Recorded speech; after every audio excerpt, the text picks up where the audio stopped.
আসসালামু আলাইকুম বন্ধুরা, কেমন আছেন সবাই? আশা করি ভালো আছেন। এই যে দেখতে পাচ্ছেন আমার খোপগুলার মধ্যে এই জায়গায় আছে আমার এই যে মশালদম নটটা বসে রয়েছে। আর ওই জায়গায় এই যে দেখতে পাচ্ছেন কবুতরটা, এটা হচ্ছে আপনার একটা জালালি মাদি। বুঝতে পারছেন? এই যে মাদি, আপনাদেরকে দেখানোর চেষ্টা করতেছি।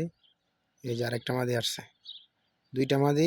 এই যে বরাবর দুইটা খোপ আছে, একটা হলো পিছনের, একটা হলো সামনের। মার্শাল্লাহ, দুটা মাদি মনে হয় বাচ্চা দুই একদিনের ভিতরে ফুটে যাব। যদি এটা সামনের খোপের মাটিটা দেখেন আপনারা,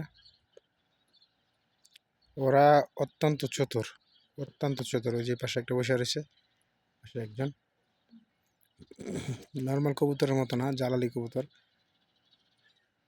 দেখেন আপনারা, খোপের মধ্যে ঢোকার চেষ্টা করতেছে। কারণ সমস্যা হইতেছে আমি এই যে জায়গায় বসে রয়েছি, যার কারণে ওরা নিচে নামতেছে না, খোপে ঢুকতেছে না। এর আগেও বাচ্চা নামাইছি, এই নিয়ে 3-4 বার বাচ্চা নামাইছি এই খোপ থেকে। আগে তো আপনারা যারা আমার ভিডিও দেখছেন সবাই জানেন যে আমার এই খোপগুলাতে আমি লাহাম কবুতর পালতাম, কিছু পাকিস্তানি কবুতর ছিল, এইগুলো ছাইরা পালতাম দেশি কবুতরের মতো। কিন্তু এইগুলো সবগুলো বিক্রি করে দেওয়ার পরে এইগুলার খুব আপনার জালালি কবুতর দখল করছে। এই যে জালালি, এই মাদি দেখতে পারবেন। সম্ভবত এটার বাচ্চা ফুইটা গেছে, ওর চেহারা দেখে বুঝতে পারতেন আপনারা।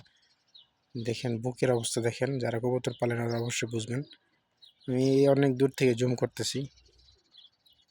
ওর পেটে খাবার নিয়ে আসছে, খাবার খাওয়ানোর জন্য বাচ্চাকে। পাশে আরেকজন, এই যে এই পাশে। দুটাই কিন্তু মাদি, দুইটা কিন্তু নর না, দুটাই মাদি। ওদের চেহারা দেখলে বোঝা যায় ওরা নর না মাদি। এই যে দেখেন, আর এই পাশে একজন মাদি। আর এটা হচ্ছে আমার এই মশালদমের নর, এটা মাদি না। ওর বাচ্চা আছে, বাচ্চাকে খাওয়ানোর পরে ওই একটু রেস্ট করতেছে, দেখতে পাচ্ছেন। এই যে মাদি,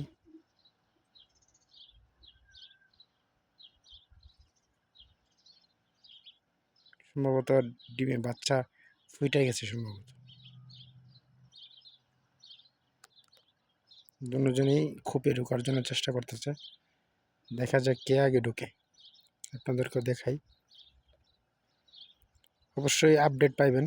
এই যে একজন ঢুকে যাইতেছে, পিছনের খোপের উনি ঢুকে গেছে, সামনের খোপের উনি বাকি আছে। এই যে দেখতে পাচ্ছেন, ওনার থেকে ওনার খোপের দূরত্ব সর্বোচ্চ 5 হাত। আমার যতটুকু সম্ভব ওর বাচ্চা ফুইটা গেছে। আমি এই জায়গা থেকে অনুমান করতে পারতেছি ওর পেটে খাবার আছে, বাচ্চাকে খাওয়ানোর জন্য পেট ভরে খাবার খেয়ে আসছে। ওই 1 মিনিটের ভিতরে ঢুকে যাব, কয়েক সেকেন্ডের ভিতরে ঢুকে যাব খোপে। আমি এই জায়গায় কি করতেছি জানেন? আমি এই জায়গায় এর আগেও মানে এই খোপগুলোতে আপনার জালালি কবুতর বাসা বাঁধছিল। বাঁধার পরে আমি কয়েকটা মাদি ধরছিলাম, ধইরা আপনার দেশি নর, গিরিবাস নরের সাথে জোড়া দিছি। জোড়া দিতে একটু কষ্ট হয়, কিন্তু সবচেয়ে সুবিধা হয় মাদিগুলারে যদি আপনারা 15 দিন, 20 দিন, 1 মাসের মতো একটা বড় খাঁচার মধ্যে আটকে রেখে খাবার পানি ঠিকঠাক মতো দিতে পারেন, তাহলে দেখা যায় কি ওই অনেক দিন নর ছাড়া থাকার পরে আশেপাশে কোনো নর ডাক দিলেই ওরা জোড়া লাগার জন্য পাগল হয়ে যায়, উন্মাদ হয়ে থাকে আপনার। তারপরে আমি বাজার থেকে এই দেশি নর কবুতর কিনে আনি একটা, পরে ছাইরা দেই। 4-5টার মধ্যে একটা নর ডাকাডাকি করে, অটোমেটিক জোড়া লেগে যায়। তারপরে আবার আরেকটা এমনি এমনি করতে করতে জোড়া লাগাই আপনার এই যে খোপে ছাড়া আছে আমার এই জায়গায় একটা দেশি নর আর জালালি মাদি। ওইটা না, ওইটাও না, এগুলো নতুন মেহমান, আপনার নতুন ওরা আইসা বাসা দখল করছে। কিন্তু আমার এই যে নিচে খোপে, আপনারা যারা আমার ভিডিও দেখেন জানেন আমার 2 খোপে এই যে এটাই। আর এই ছোটোগুলোর মধ্যে আমি কবুতর পালি, এগুলোতে কবুতর আছে আলহামদুলিল্লাহ। ওদের বাচ্চা ভাই খুব সুন্দর হয়। সবচাইতে বড় কথা হইলো জালালি আর দেশি কবুতরের সাথে জোড়া করলে, আপনার নরের সাথে আমি কোনো সময় জোড়া করি না, এরকম অভিজ্ঞতা হয় নাই। কিন্তু গত কিছুদিন আগে একটা অসুস্থ নর আইসা এই জায়গায় বসার পরে আমি নরটা ধরছি, ধরাই এই জায়গায় রাইখা দিছি। পরবর্তীতে ভিডিওতে ইনশাল্লাহ আপনাদেরকে দেখানোর চেষ্টা করবো নর। হ্যাঁ, নরটা অনেক অসুস্থ। চিন্তা ভাবনা করছি 1 মাসের মতো এটারে ভালো মতে লাইলা পাইলা সুস্থ হওয়ার পরে একটা দেশি কবুতর দিয়ে জোড়া দিন। কারণ আমার কাছে আগেও জালালি মাদি দেশি নর দিয়ে জোড়া দেওয়া আছে, কিন্তু জালালি নর দেশি মাদি দিয়ে জোড়া দেওয়া নাই। আমার চিন্তা ভাবনা আছে এটা করবো, তাও এটা চিন্তা ভাবনা করবো ভয়ঙ্করভাবে ইনশাল্লাহ।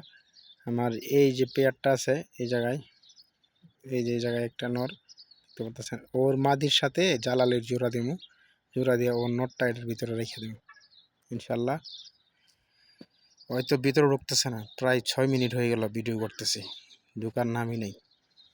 ঠিক আছে, ভালো থাকেন সবাই, সুস্থ থাকেন, আমার জন্য দোয়া করবেন, আমার কবুতরের জন্য দোয়া করবেন। যারা কবুতর পালেন তাদের কবুতরের জন্য আমিও দোয়া করি। ভালো থাকেন, সুস্থ থাকবেন।